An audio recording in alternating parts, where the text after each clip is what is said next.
guys, and welcome back to the Ride Podcast. I'm Michaela, And I'm Nicole. and this week we are sitting down with Dana Wetherell.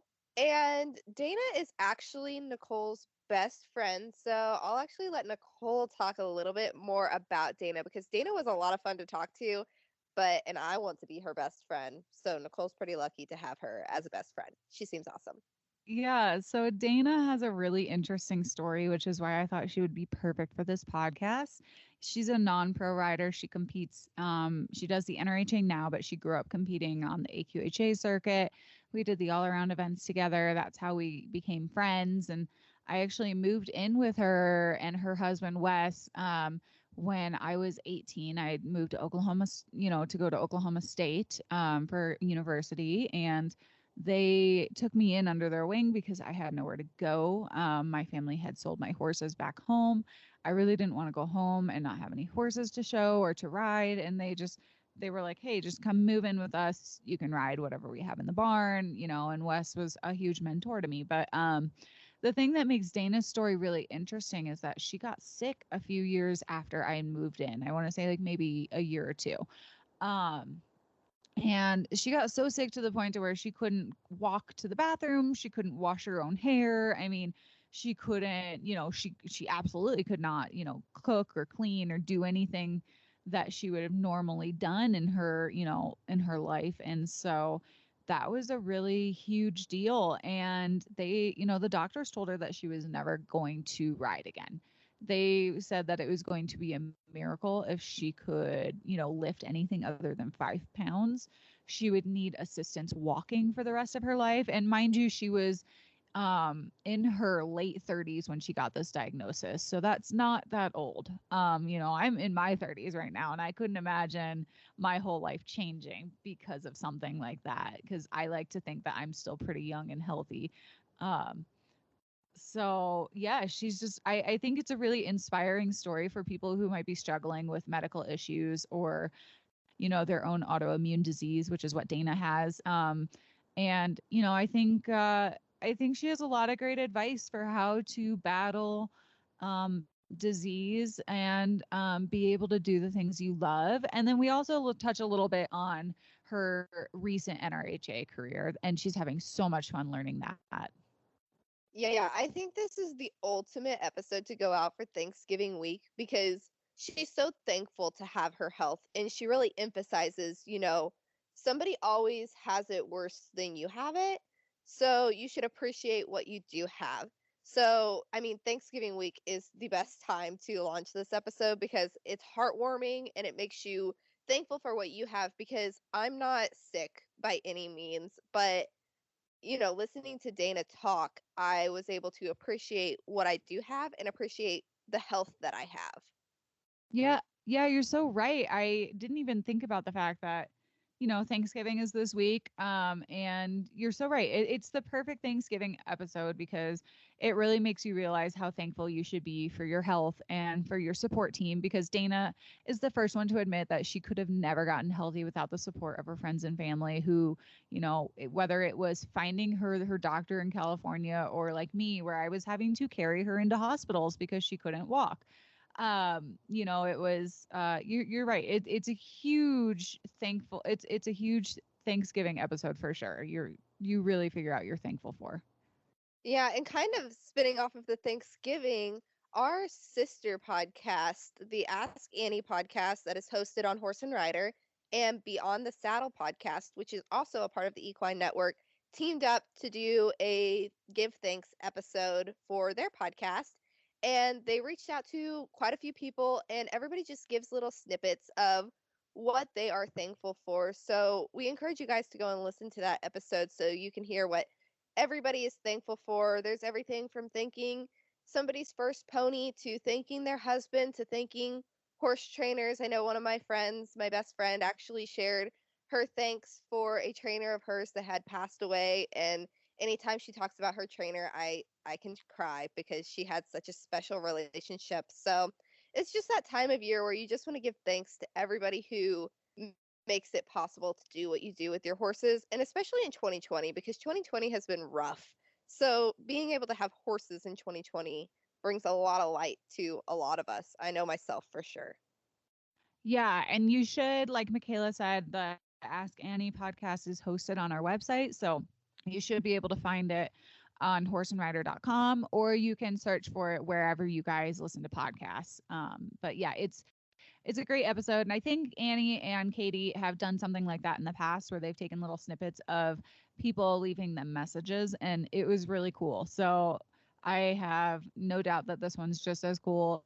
And yeah, it's just really nice to hear how appreciative people are. And like you said, 2020 has been a really rough year for a lot of people, myself included. My mom is a nurse and she lives out of state, and I probably won't get to see her for the holidays because she is working nonstop in the hospital. And, it's just not safe for people to travel. She just doesn't feel safe traveling right now. So, I don't get to see my family this year, and it's not fun, but yeah, it just reminds you that you got to be thankful for everybody that you have with you. Yeah, so happy Thanksgiving week, everybody. And with that, we only have one more episode of this season following this episode of the Ride podcast. So we will be taking a break for the holidays and we will be resuming in February. So we have one more episode following this with Dr. Barb Crabb, which is a very fun and informative episode that Nicole and I are very excited to share with you guys. Yeah, and like Michaela said, we're gonna take off a little time to enjoy our holidays, catch up on some stuff. We have a lot of cool things coming through Horse and Rider, whether it's the website, the magazine. We're kicking off the 2021 edit calendar, so I'm really excited to bring you guys that. Michaela and I have been time stamping videos like crazy to get out some new Horse and Rider on demand content. So there's some of that to look forward to, and of course we're gonna take this time to establish even more guests to bring on to this show and bring you guys, the episodes that you want to hear. So, as always, please send us comments, or if you have somebody that that has a really inspiring story, send us an email at horseandrider@aimmedia.com, because we love talking to everybody. It doesn't have to be a professional or, any of that. We love hearing stories of people who are living their best horse life. Yeah, and if you have thoughts on the podcast itself, we have a link to a survey in our podcast notes. So be sure to go take our survey so we can format our podcast to fit what you guys want to listen to. Let's go over some current events really quick. I know you have quite a bit that you could probably talk about because you just got back from your Texas trip. Yeah, that was a whirlwind of a week. Competition wise, I did not do hot, but it was so much fun to be involved in a lot of inaugural events and just bucket list events for me as a barrel racer. So I went to the WCRA's Women's Rodeo World Championship first. That was held at the Will Rogers Coliseum in Fort Worth. And it was just a lot of fun to be around all of those girls that I looked up to for all of these years. So I made it through in the leaderboard, which is a nomination format. And then they also had a way to get into the event by paying an entry fee. So, like I said, I didn't do great, but just being there amongst all of those people that I looked up to for years was a lot of fun. And then my really good friend Randy Prindle, she actually won a lot of money through the event and made it to AT&T Stadium where they were the um, they were the intermission event during the PBR World Finals. So that was really cool to watch her on TV. Yeah, super cool. I was fangirling over one of my own friends. And then from there, we went to Waco, Texas, where we did the WPRA finals. And once again, I was competing against all of those girls who I had looked up to for all of those years. It was just one of those events that I probably wouldn't have gone to had I not already been in Texas, just because it's something that I know I'm qualified to be at all of these events, but sometimes I get there and I get so nervous that I forget how to ride and I just don't ride my horse the way that she needs to be ridden. And actually I borrowed a friend's horse for the WPRA finals and jump riding a horse at a huge event probably not the wisest decision to make as a barrel racer, but it was a lot of fun to ride my friend's horse and just to spend some time with her, riding and doing all of these things together as barrel racers because she was excited to watch her horse compete against all of those professional level horses. And then the last event that I went to was probably the most epic event, which is the Cowgirl Gathering. And I ran at 3 and 4 a.m. in the morning on Monday morning when the barrel race started at 12 p.m. on Sunday. They had over 1,100, 1,200 barrel racers that ran. So they started at 12 p.m., like I said, and they didn't get done running barrel racers until 7:45 a.m. on Monday. And they didn't take any breaks. And it ran really smooth. They didn't have any tractor problems, no accidents. Like everything went as smooth as possible. And that's how long the barrel race took. And then I ran, unsaddled my horse, let him have a break for a moment, loaded up in the trailer, and headed back home. I was so tired, but it's definitely a memory that a lot of barrel races are excited to have because it's not often that you're in a barrel race that large that's like a 1 day show. And then to be able to be like, ah, yeah, haha, I ran at 2 a.m., I ran at 6 a.m. And they had a lot of money that you could win too. And once again, I did not have a good week in Texas, but just being able to have all of these memories is a lot of fun. Well, and what Michaela's not saying is that, she's still very young and has a lot of barrel racing career left in her, and her horse is still fairly, I don't want to say new because Dee Dee is obviously a very experienced barrel horse, but she hasn't been racing for that long. So you guys have plenty of time to go back again and redeem your. So it is really cool. I was really excited to hear about Michaela's adventures because I don't come from the rodeo world. I don't come from the barrel racing world. I don't know a lot about it. My specialty lays in the performance arena with the reining, the cow horse, the all around stuff. And so it was really cool to hear about these events that Michaela was in. And I'm quite jealous with the amount of money that you guys can win because I'm over here just excited that I made back some of my money to pay an entry fee. Yeah, that's what's really cool about the barrel racing and some of the rodeo events is that you pay your entry fee and most of the time they're not that large. I mean, you can pay larger entry fees, but you can pay a fairly small entry fee and win a ton of money. The barrel racing industry is so awesome in that. And then, I mean, going to Texas, and I know Nicole and I have had this conversation a lot how it's funny that barrel racers are like, oh, well, I'm going to Texas, so I'm going to hit, 7 barrel races in a week because I have that opportunity. Whereas the performance horse industry is more you plan your schedule, you go to those events, and you compete. But that's kind of what I love about the barrel racing is that, you can kind of fly by the seat of your pants and have fun and win a lot of money. And yeah, it's awesome. But yeah. It's really cool that you were able to add something like that to your resume. But let's jump into this interview because I really think that you guys are going to love it. And we could probably talk about ourselves all day, but I know that you guys are really here to listen to Dana's story. So let's go on into that now.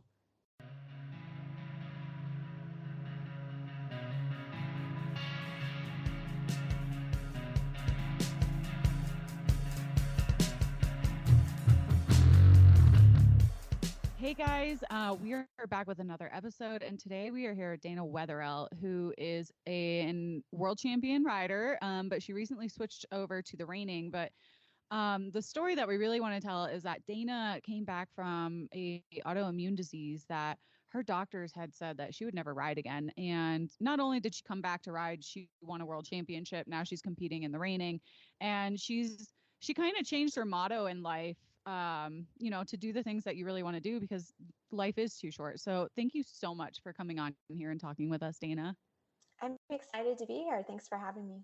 I should also mention, and it's probably no surprise to a lot of the people that listen to this podcast because I talk about Wes Wetherell, your husband, a lot and how he was like a mentor to me and like a father figure.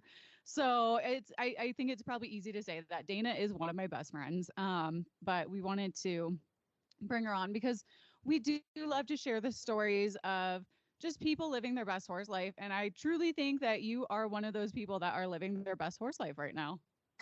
I think right now I definitely definitely am. So let's quickly go back a little bit. You grew up showing, you did the Appaloosa stuff, and then you transitioned to the quarter horse stuff, which is how we met, is because we had both been riding at the same barn. But when I was 18, Wes and Dana kind of took me in. I always joke and say that I was a stray because I didn't have anywhere to go. I didn't have any horses at home.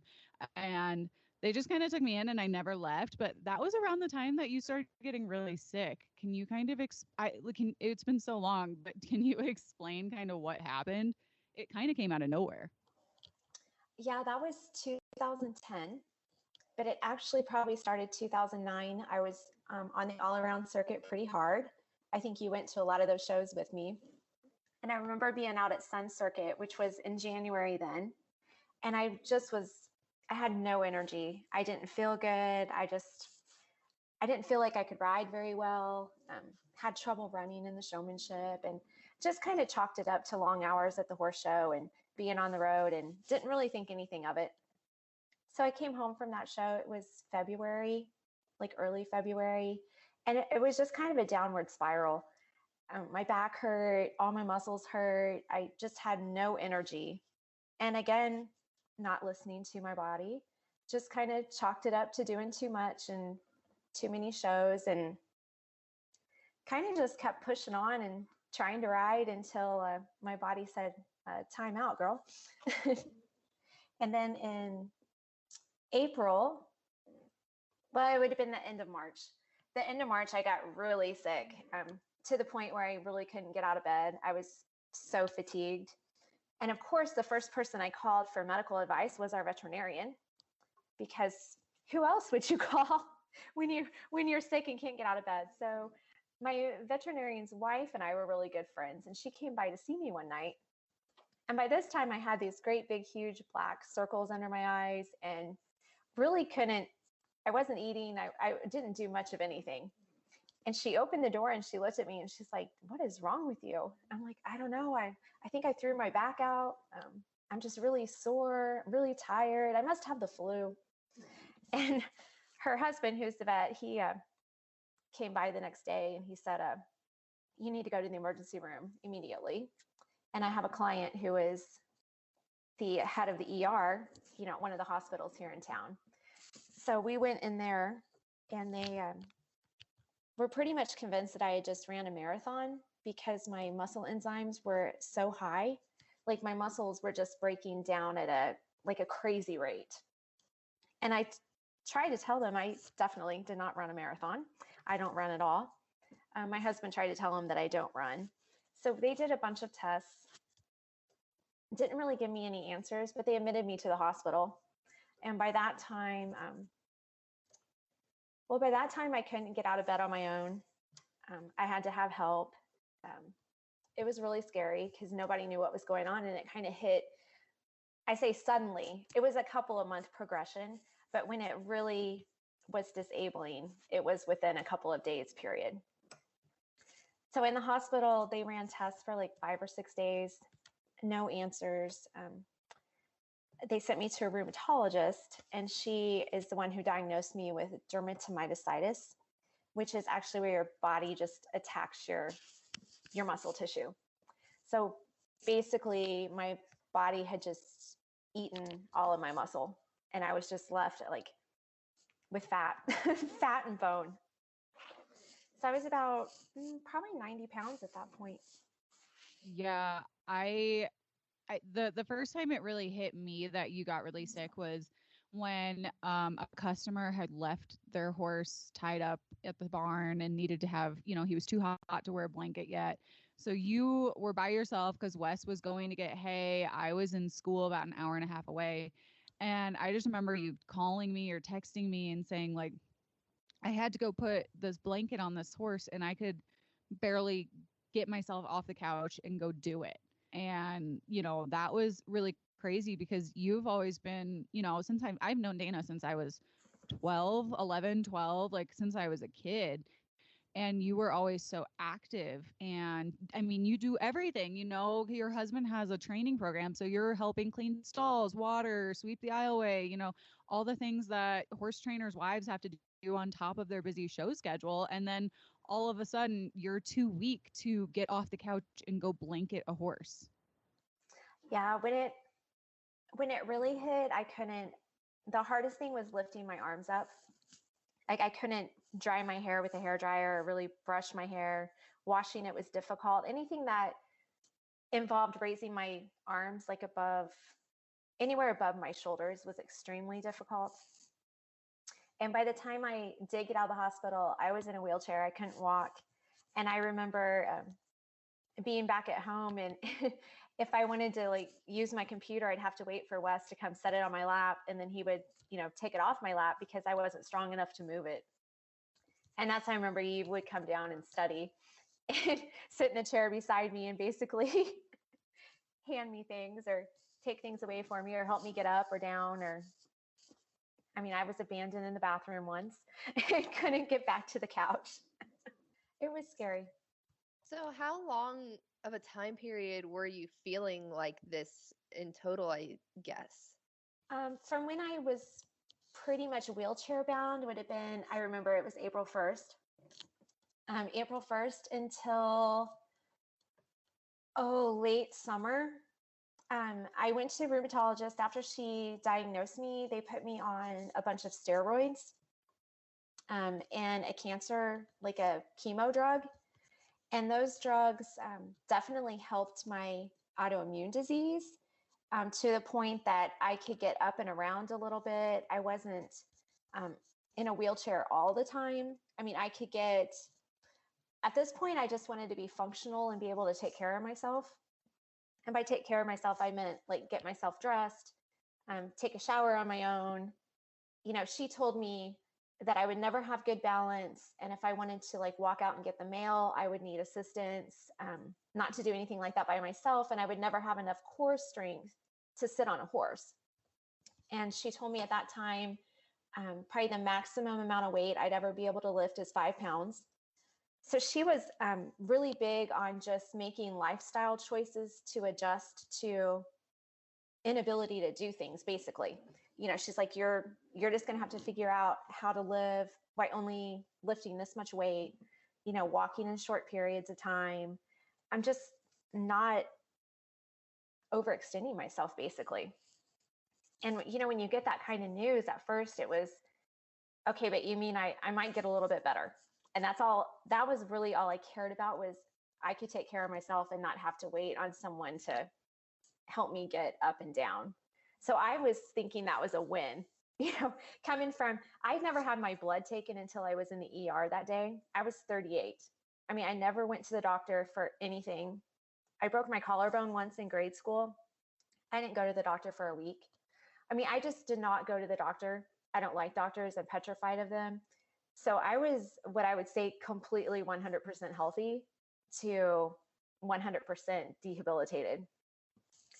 So once she put me on all of these drugs, I did get, some strength back. I was able to, walk around the house. I, at that point, could go out to the barn and sit in a chair for a while. And I was pretty happy. I was like, this is a huge accomplishment. I'm going to live, basically, I guess would have been my only goal at that point. I'm going to live. I'm going to be able to do a few things. Things could be worse. And that's always, I guess, kind of been my attitude about stuff. There's always someone in a worse position. So I shouldn't really complain about being knocked down a little bit. Well, my drugs that I was taking started having really bad effects on my stomach. And I got to where I couldn't eat. Everything I ate made me sick. And we go back to appointments at the rheumatologist. Many of those Nicole took me to. And she always just said, it's not the drugs. It's not the drugs. It's something else going on. You're allergic to something I'm giving you. So this went on for a couple of more months. And I ended up weighing probably 80 pounds by the time I went to a colonoscopy. And he basically confirmed that I had ulcers. And he decided that it was caused from all the medications. So the day I was talking to him, this would have been November, he said, you need to decide if you want to deal with your disease and take these drugs, or if you want to not take the drugs and, be able to eat.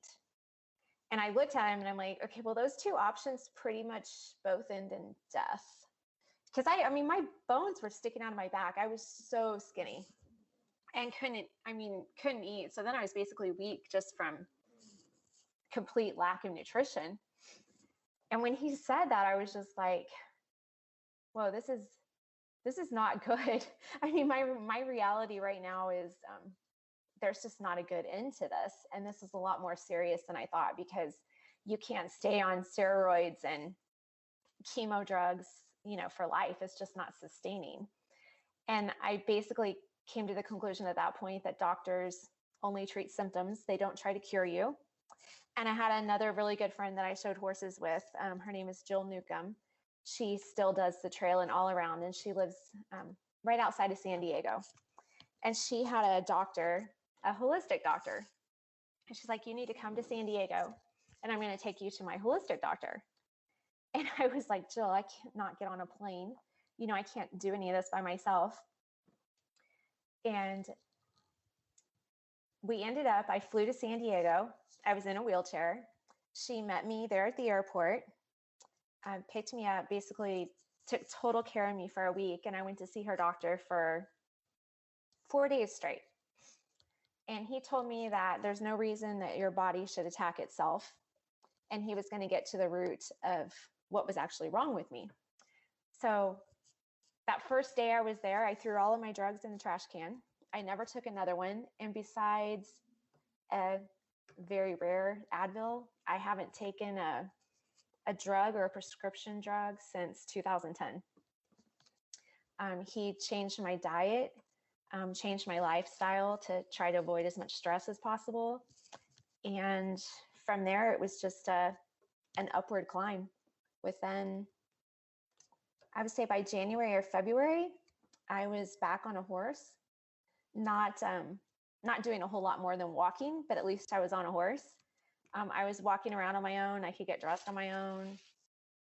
So that was a long answer to your question, Michaela, but it was probably 10 months of not being able to do much at all before I found the holistic doctor and really made a change. I have absolute chills hearing your story because that's amazing. And I believe so wholeheartedly in holistic doctors and, the right ones and how they can really get to the bottom of things. I personally have had a few problems, and a holistic doctor is what got to the bottom of it. So, did he ever tell you exactly what it was that was causing all of the problems? Yes, he decided, going through, his muscle testing, that I actually had mono. And my body couldn't fight off the mono because it was weak at the time because of stress, and my adrenal glands were, my adrenals were very low. So the mono actually got into my muscles, and that's where my body started attacking it. So he did, his holistic, I guess, medicine to treat the mono, to treat my adrenal system, reduce stress in my life. He took me off gluten, dairy, sugar, and soda. I could still have red wine, so I figured I could survive. I haven't had a soda since December 2010. Now, in the last year or two, I've gotten a lot more lax on the gluten because it's not as big a deal to my body now as it used to be. But I still try to eat as healthy as possible. Now, when you're on the road, it's very difficult, and sometimes I do not feel as good.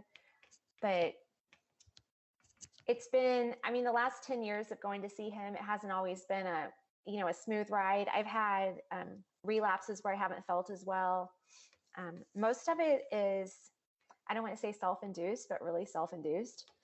If I start worrying about, I don't think I feel very good, or I feel weak, I almost can talk myself into, oh my God, there's something wrong, where I have to really step back, reassess what's going on, take a deep breath, not stress about stuff, which is very hard owning your own business. I've learned to listen to my body. If I feel tired, I stay in the house and rest, and I don't feel guilty about it. I used to, I'd never do that, but I really don't push myself physically anymore. If I don't feel good one day, I just accept it as part of who I am and slow down for a little bit. Well, like you said earlier, like you had to make lifestyle changes to fit your current lifestyle, but you were also able to adjust those lifestyle choices by, seeing the right doctor and, doing the things that you needed to do to get healthy. And I remember the first time you saddled a horse, and that was a huge win because that was after they had told you you're never going to ride again. Well, then she got on a horse, and then they said you're never going to lift more than 5 pounds. Well, then she threw a saddle over a horse, and it was like, no, I'm going to do these things, but you had to find the right support system to get you there. Oh, absolutely. I couldn't have done it without so many people. You, my husband, mainly, for being understanding of the situation. And sometimes he would, be out in the barn. He'd be so used to everything I do. He'd be like, "Oh, go saddle this horse and this horse and that horse." And I'd be like, "Why are you being mean to me? You know I can't do that.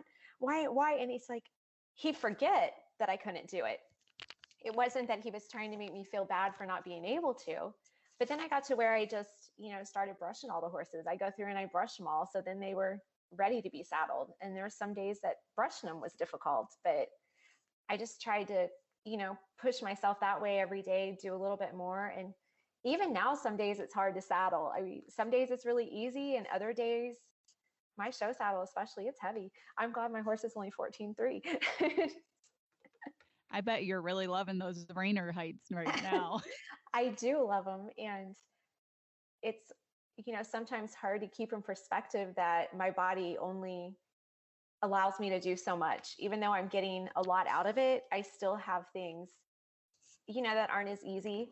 I joke with my husband all the time that the thing that's made me the healthiest is having the reiners. Because I got back into show pen in 2012. So it had been almost 2 years after I was originally diagnosed. And You were in 2011. You were 11. You showed Faith at the World Show, and I showed Bubba. Oh, I did in the showmanship. It was the following year I did the pleasure. And then I didn't show again. I had a horse that I won the world on in 2014, and then I quit showing. I was really burned out. So I didn't do anything with the horses from 2014 until October of 2018. That's when I bought my reiner. And we were actually looking for a reiner for my husband, because he said he wanted to have a reiner and do something different. And we went shopping for him. I was like, well, I think I want a reiner. And he's like, I thought you were done with horses. You haven't wanted a horse in years. Are you sure? And I was like, yes.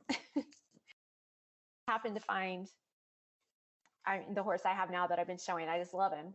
But we found him. It was October 30th of 2018. Not that I remember the date exactly, but I had to have him. And it was probably the thing maybe of self-healing that everyone like emotionally, you have to have something to live for and something that you have goals for and something that really sets you on fire and that you're passionate about.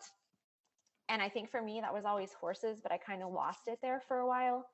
And when I rode Joey that one day, it just totally rekindled that, oh my gosh, I miss this so much. I want to have a horse again. I just want to have fun. I didn't care if I showed, if I did anything. I just wanted to have that particular horse and just enjoy him. And from that point on, I think my attitude was better, which made my health better. I've gotten stronger. I've been, goal driven again. There's things I want to do. So it makes me want to get out of bed and eat right and do everything possible so I'll be strong enough to ride and show him. And when I first got him, I had tried to go to the gym and work out, which I think was kind of a double-edged sword. I did get a little bit stronger, but I also lost a lot of flexibility and movement. Like my range of motion was very much like stifled when I would lift weights. Like my muscles shortened a lot, so I was very inflexible. It was very hard to like squat or do lunges, things that were easy for other people. I really, really struggled with. And when I got Joey, I could not squat down and put on like polo wraps or leg gear. I would have to like sit on a stool or actually get almost down on the ground and then fight myself back up. And after I got him, I just every day would try to squat like a little bit on one leg or a little bit more than I did the day before. And I'd always have to use my hands on the ground to get up. And I didn't really set a goal to, hey, I'm just going to reach down, put my polo wraps on and stand up and not even think about it. But after about 3 months of having him, I was doing that. And one day Wes walked in and he goes, do you realize you just put on your polo wraps? I'm like, oh yeah, I do that all the time now. But it was just something that having Joey gave me a different way to use my muscles and use my body without really thinking about it. And it's really improved my range of motion greatly. Well, I'm pretty sure that horses are just the best medicine out there anyway. Even though you said that you gave them up for a little while, getting back into them is just like, I know going out and riding a horse can just turn a bad day into a good day. So I'm sure dealing with what you're dealing with, it was just the ultimate mood booster. So you said about your goals. What are your upcoming goals and how are you working towards them, while trying to stay healthy and stay within a new lifestyle? I haven't set any specific horse goal like, oh my gosh, I want to win this or win that. I mean, mainly the goals I've set with Joey are, number one was just to mark a 70. After I showed him a couple times, I mean, the reining is so difficult. And there are so many things that go bad. My first 5 or 6 shows, I don't know, I scored 65, 66, 67 because I would miss a lead change or I'd change earlier. I'd trot out of a rollback or I'd back in the middle. I didn't know you couldn't back more than 4 steps. They give you a 0 for that stuff. I mean, just a huge learning curve with a new event. And I just really wanted to ride him and have fun. I really didn't care my score. Of course I wanted to do well because I'm competitive and you don't want to be embarrassing, but at the same time, I was just having fun. And if I zeroed, I was in just as good a mood as the day I marked my first 70. I was just having a good time. And now I do have Joey qualified for the Rookie of the Year that's at the Futurity. We'll do that in November. Again, my goal is just to have a good ride. I didn't buy him to be the greatest reining horse on the planet. I bought him to be my greatest reining horse. I win every day I get to go out and just spend time with him and ride him. I have just as much fun riding here at home as I do at the shows. So going into the reining a little bit, you were in the top 5 for the rookie shootout at the NRBC, and that was a Yellowstone sponsored event, and you got a really sweet belt buckle, and that was when we talked during the event, you said it was one of the coolest things you ever got to participate in. It was for many reasons. I've kind of set that up as like, everyone's like, are you going to try for the shootout? And I'm like, there's no way I can make the shootout. I'm like, Joey is a nice little horse, but there's some rookies on some extremely nice horses that'll mark 73s and 74s all day long. And I would call Joey a solid 71 horse if I stay out of the penalty box. So I knew that there was a ton of nice horses out there. So for me to think I'm going to go out there and mark a 74 on Joey is totally unrealistic. I have to go out and, show the horse I have and be happy with our accomplishments, and that I'm meeting the goals that we set for ourselves, clean lead changes, good pattern placement, just enjoying it. So the first day at Tulsa, there was, I believe, 84 in the rookie class. And he and I had our best run that we've ever had. And I was like bawling at the end of it. And poor Adam, who's coaching me, he's like, my God, what are you crying for? You were good. And I was like, I know, I wanted to quit halfway through before something went bad because we were doing so good. I didn't even want to do my last stop because, everything I struggled with, Joey gets really nervous in the middle of the arena. Not so much in the turns. When you go to turn, he gets extremely lazy. But then when you go to circle, he gets extremely worried in the middle. So he wants to change leads early or charge through the center. we've had to work on that a lot. He had some really bad habits when I got him. So when I got, through the middle and everything and I got him turned, I was like, my gosh, this is awesome. So that run, I marked a 71.5, which was my highest run ever. And I was so excited. And I was second that day. So the second day we showed, I think we had 2 days in between, and then we had a show again. There was 132 in the class that day, and they only took the top 5 composite. So I'm like, oh my gosh, can you imagine having two runs and then you make the top 5? I mean, that's just unheard of. And I tried not to think about it, but it was in the back of my head. I was like, oh, that'd be so cool if I could do that. So we just went out there with the goal of have the same run you had the day before. And I think the second day I marked a 70.5. It wasn't as good a run, but still, I ended up maybe 4th or 5th that day. So for the composite, we made the top 5 for the shootout, which I could not believe I did. And then that was in the big pen before the finals. And for someone who's shown their whole life, I got a little nervous, and I thought I was running with the wind. And when I watched the video, I was just kind of like loping around. And we had trouble. I think we hung a hind lead. And we did something else. We had trouble with one of our rollbacks. He almost froze up.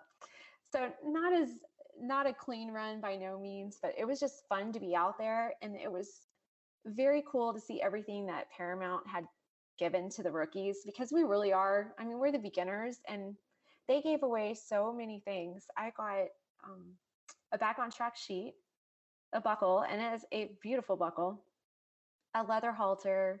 I mean, just a whole bunch of random things that I can take away from that and be like, hey, look what I got, which is always, I mean, it's fun. You don't set out to win random prizes, but it is fun when you do. I think they even gave a life-size horse to the winner, which I was like, that's cool, but what do you do with a life-size horse? How do you get it home? Like, you would have to like find a slot on a trailer just to get it back to your house. Oh, they did. It was one of those great, big, huge plastic horses. And I had vowed that if I won it, it was going to sit in my office. It's one of those prizes of like the most random thing, but also something you don't have. Definitely something you would never win. So shortly after the NRBC, you went to a horse show in Ardmore and you won again. So I think it's safe to say that your journey to the show pen might have been a little rough at the beginning with your 65s and 6s, but now you're consistently putting down these really great scores for the rookie division. Yes, at Ardmore, we had another really great first day. Second day, we had some problems. We won't talk about that. But it is getting, from years of doing patterns, I always feel like the pattern part, I can remember the pattern. I know where the center is. I can usually find the center pretty easily. I don't think about that stuff. It's just staying out of his way on the other stuff. And right now it's more of a mental game with Joey, because he's a very odd horse in the fact that he does get extremely dull in his spins. Like, I have to kick him so hard, which Adam laughs because he's like, you physically can't kick him that hard. So, and Joey knows that I can't kick him that hard. So he takes advantage of it. But then he's so touchy-feely in his circles. So it's a hard balance to know how sharp a spur, or because I'm going to sacrifice one place or the other. So trying to find that balance with him, some days it works and we can just mark that 0, and other days it blows up in our face. But it's definitely getting more consistent, and I would love to have another 71.5 at the futurity. That would be awesome. It's coming up soon. But outside of Joey, I joke with Dana and Wes because they have become reiner collectors, and like they went from like 0 horses 3 years ago to like 10. Is that the number now? I think we only have 7.5. 7.5. Well, you sold one, so I yeah, would have to count for sure, but yes, I have Joey, and then my husband bought a horse for himself to show, and then last winter I bought a Derby horse for myself that I'll start showing next year. His name is Johnny. He's a very cool horse. I'm excited to show him because he is the same horse in the pen as outside of the pen. And I call him my little check collector because every show he goes to, he wins money. I mean, the judges love him. He's just very consistent and does his job and brings home a check every show. So I'm excited to start showing him. I'm not sure if I'll show Joey next year or not. I might just keep him at home to ride around and enjoy here. I mean, he's done so much for me. He doesn't need to get hauled down the road. And then we bought a 3-year-old that'll be showing at the Futurity. My husband bought a 2-year-old, and we bought a yearling. And I kind of say we have one of every age because you need to have variety. They are addictive. Well, and you didn't mention Randy by name, but you bought him at the Futurity last year. And he was actually on the cover of Horse and Rider with Dana. You were our spring cover. Yes, I tried to steal him from my husband, and I still do. He is the sweetest horse I think we've ever had in the barn. And he's very cute, and he's turning out to be a really fun horse. I think my husband will show him in some derbies next year. And he's going to be a lot of fun to watch because he's only going to be 5. So he has a long future. Well, he definitely made a pretty little cover. When Nicole got back with all the photos that she was taking, I was like, oh my gosh, these are so amazing between Dana and the horse and the shadows and everything. I was like, this is an amazing cover. We did those relatively fast. And Randy had just arrived at the house, so we had no idea how he would act. He literally was gilded right before the Futurity. So I'm like, so he's basically a stud, and we're out here in the wide open. And he loved it. He was such a great boy. He really is. And like, I just remember I wasn't actually at your house for Horse and Rider. I happened to be laying over to visit with you guys because I lived at your house and I'm like close with you guys, obviously. And I just wanted to spend time with you. And I was like, well, you know what? We really need a spring cover, and let's see what we have. And so Dana and I literally just pulled out Randy and got him ready and threw some clothing on Dana. And we were just like, it could go great or it could go really bad. And Wes was like a little, I don't really want to just yet because he just like literally just got it. Like literally He got him. We're doing a Yeah. whole photo shoot with him. He's like, what is going on? Yeah, We're just taking pictures. Don't worry, mind your own business. It'll be fine. We get very possessive about our reiners, which is funny because I don't know, for some reason, the whole time we've been married 18 years and we've always had his and her horses. They're always in one name or the other. We never have a joint owned horse. And so this last one that we bought, we've really been arguing about whose horse she's going to be. So he was, that was his horse. So he was very, and I'm possessive about mine too. So his face was so funny because he just like walks into the barn and we have Randy looking like he's getting ready to show. And he's just like, what is going on? I've had this horse for like 24 hours. We had just got him home. But it turned out really good. It did. I love him. All right. So you've kind of talked about what you're doing in the future, what your plans are, and we've talked about your reining addiction and collection. And I swear it gets bigger every week. I hear from Dana and she'll be like, oh, I bought another horse. And I'm just like, oh, where are you putting these horses? Because I've been in that barn and you're going to run out of room soon. The barn is full. It is. But we might sell one, To buy like 3 more. That seems to be.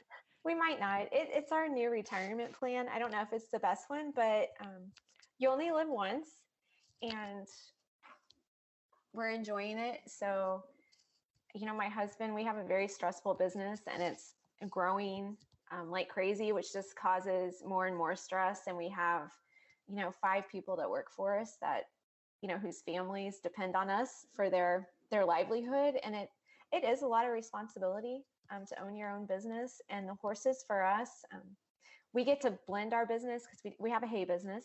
So definitely that goes back to all of our horse connections, but the horses are our release, our stress relievers, our relaxation. We get to do it for fun now. It's not a business. My husband doesn't really train for the public anymore. just riding our own. So it's our time to go out to the barn and just relax and enjoy the horses. Oh, you talked about how you only live once. That kind of became your motto once you realize that like you don't have to live for mediocre. You can do all the things that you want to do in your lifespan. But what I'm sure you're not the only person out there and possibly even listening to this podcast that have struggled with health and being able to do the things you do. What would your advice be to somebody who might be in the situation you were in 10 years ago? What would you say to yourself now, back then? Oh, definitely. YOLO. That is my life motto, and Goya, which is get off your assets. But that is my true motto right there. Because I could sit around in the house and I could feel sorry for myself about things that I can't do, or things that I used to do. And I think anyone who is healthy and takes their health for granted and then is hit with whether it's cancer or an autoimmune diagnosis, or there's a time where I feel like it is okay to sulk and feel sorry for yourself, but there's also a time to Goya and buck up. And your attitude is so huge to your healing, probably more so than anything you can do. And I realize that more when I've had Joey in my life, because he definitely has changed my attitude like 100%, where every day I'm like, okay, I don't feel like doing this. Oh, but I feel like going to ride Joey. So, you just have to check your attitude, not give up, and don't accept answers from doctors. I mean, there's a lot of great doctors out there, but there's also a lot of doctors that just go through the motions. And I think if you get an answer and it's not right, and you feel like, there's something else for you, I mean, check out a holistic path or a different doctor. Don't just take one person's opinion of what you can and can't do. Only you yourself can set those parameters for yourself. And if you want to do something, then get up and do it. I feel like I needed that inspiration for today. Like that was very motivating, and I hope that our audience takes away with it what I just did, because I'm like, yes, I need to go out and do things. Well, there's always people. I mean, there are always people that have, a worse condition, or, when I look at Amberly that's in a wheelchair, I'm like, I have no excuses not to do anything. I mean, she does way more than I do now, and I have legs. I mean, I know one time I didn't. So, I mean, there's just so many people out there that you can look to that just don't accept no for an answer, and just keep going. And some days you might not feel like it, but tomorrow I might feel like conquering the world. I mean, Awesome. Well, thank you so much for joining us. We so appreciate you telling your story and hopefully inspiring somebody who's going through something similar or just feeling like they're stuck in a spot that they don't want to be, to keep on going, because it can get better. And you're proof of that. So thank you. buy a Rainer. That's Dana's response to everything. Don't feel good? Buy a Rainer. You're bored? Buy a Rainer.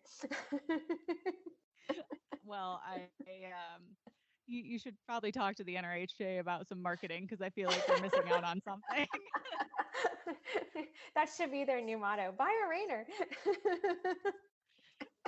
I always joke before we sign off. I always joke that Dana is NRHA super fan. I used to be the managing editor of the NRHA Rainer for a while, and I remember when I introduced Dana to some of the staff at the NRHA, and I was like, this is the NRHA super fan. Like, she can tell you everything that's happening at the fraternity. She can tell you what she went to the what was it, the college judging contest, and you Oh, were yes, like, I scribed. you scribed so that you could learn more. I mean, she legitimately is NRHA super fan. And so I was joking and with the staff, and I was like, if you don't know something, like, just ask Dana, because she probably knows, because she's just been keeping up on everything. Well, and that does go back to just, finding something that you really enjoy and that you're really passionate about. It doesn't matter if it's reining or a barrel racing or, motocross. It's just if you find something, in you that makes you want to get up in the morning. That's what it's all about. Awesome. Well, thank you so much for taking time to talk with us, even though you had to do it because you're one of my best friends. We still really appreciate it. Thank you guys for tuning into the Ride Podcast. We hope you enjoyed this episode, and please be sure to subscribe wherever you listen to podcasts. Follow Horse and Rider Magazine on social media and find us at horseandrider.com. If you guys have any questions or comments, please be sure to hit us up at horseandrider@aimmedia.com.